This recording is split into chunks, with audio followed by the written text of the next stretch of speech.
অনেক দিন থেকেই ভাবছিলাম যে পেঁয়াজের পাতাটা একটু ভাজি করে খাবো, সেটা গরম ভাতের সাথে হোক বা পরোটা বা রুটির সাথে হোক।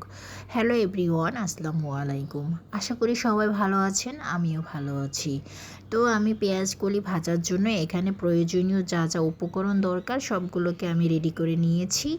এখন আমি এখানে হচ্ছে গিয়ে পেঁয়াজ এবং রসুন এটাকে আমি হালকাভাবে একটু ভেজে সফট করে নেব। তারপরে হচ্ছে গিয়ে আমি এখানে কাঁচামরিচ এবং হচ্ছে গিয়ে চিংড়ি মাছের শুটকি যেটাকে আমরা ভর্তা করে খাই সেটাকে আমি একটু পানিতে ভিজিয়ে সফট করে ধুয়ে পরিষ্কার করে তারপরে এখানে দিয়ে দিয়েছি।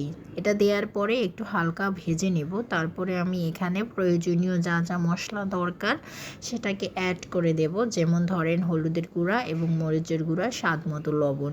এটাকে একটু দিয়ে হালকা সামান্য পরিমাণ পানি দিয়ে আমি এটাকে ভালোভাবে নাড়াচাড়া করে মিশিয়ে নেব। তারপরে আমি কেটে ধুয়ে পরিষ্কার করে রাখা আলু এবং স্প্রিং অনিয়নটা দিয়ে দিয়েছি।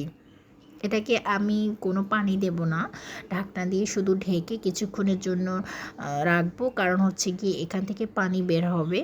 তো সেটাতেই মনে হচ্ছে হয়ে যাবে, অ্যাড করতে হবে না বাড়তি পরিমাণে পানি। তো তারপরে হচ্ছে গিয়ে আমি কিছুক্ষণ পরে ঢাকনা তুলে আমি এখানে হচ্ছে ধনিয়া পাতা দিয়ে দিয়েছি। ধনিয়া পাতা দিয়ে তারপরে নাড়াচাড়া করে আরেকটু ঢাকনা দিয়ে ঢেকে দিয়েছিলাম। এখন আমি কিছুক্ষণ পরে ঢাকনাটা তুলে নিয়েছি। তো ঢাকনা তুলে নেয়ার পরে এটা হচ্ছে কি আমি একটু নাড়াচাড়া করে দেব। যখন নিচ থেকে কোনো পানি থাকবে না, শুধু পরিমাণে তেল ছেড়ে দিয়েছে, তখন বুঝতে হবে যে ভাজিটা আমাদের হয়ে গিয়েছে। তো আপাতত আমাদের ভাজিটা হয়ে গিয়েছে। এখন আমি এটাকে তুলে নিচ্ছি। এটাকে তুলে নিয়ে আমি ভাত কিংবা রুটি যার সাথেই হোক না কেন এটা খাওয়া যাবে। অনেক দিন থেকে ইচ্ছে ছিল যে এটা আমি রুটি দিয়ে খাবো।